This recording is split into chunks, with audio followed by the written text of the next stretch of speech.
Peace. This is a Meat and Potato Sorcery production starring myself, the Water Alchemist, and today's topic for the occult family is being stuck and belongings. So I want to talk about belongings, which is secondary, but I want to make it first.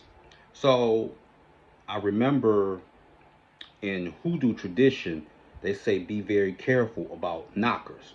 Now, some knockers, at least in Celtic lore, knockers are those that are trying to give you warnings. So when they're knocking, they're warning you of impending danger.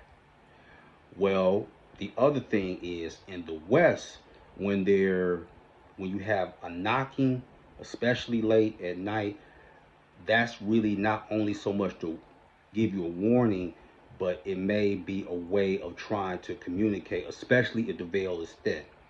Primary example, there was a family member who made their transition, and I had went through a crate, and what I had found, and I didn't even know at the time, that they used to be a member of the Order of the Eastern Star.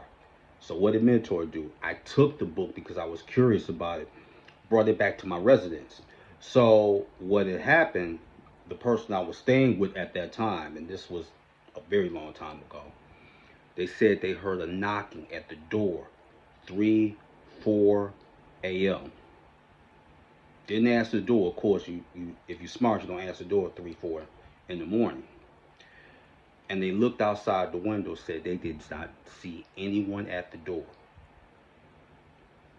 So they had made the connection, basically told me, you better get this book out this house. Because I took something that didn't belong to me. And you have to understand something. Even though when people make their transition, sometimes they can get stuck and they will want something, or they may not want you to have something, because people think that once you cross over to the other side, you abandon, certain things, and that's not necessarily the case.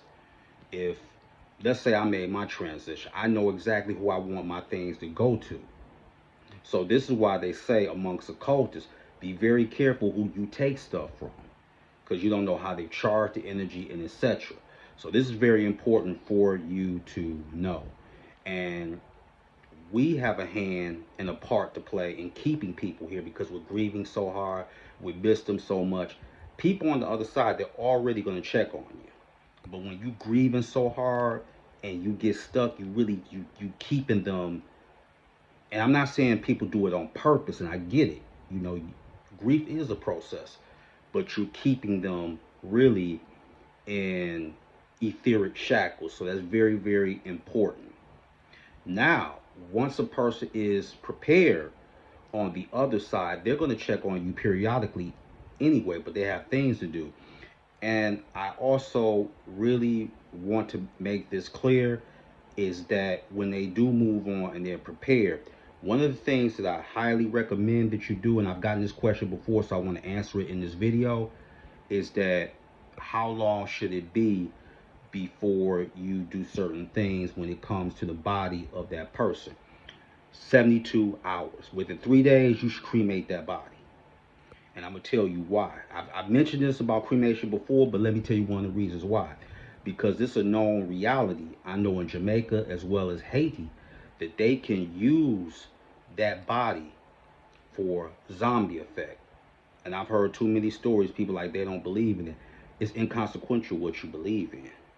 There's too many stories that I've heard about zombies, and that's a reality. Period. Point blank. So that's about belongings, and that's about getting stuck. So with that, that is your meat and potato sorcery for the day. I am the Water Alchemist. Be water, my friends. Peace.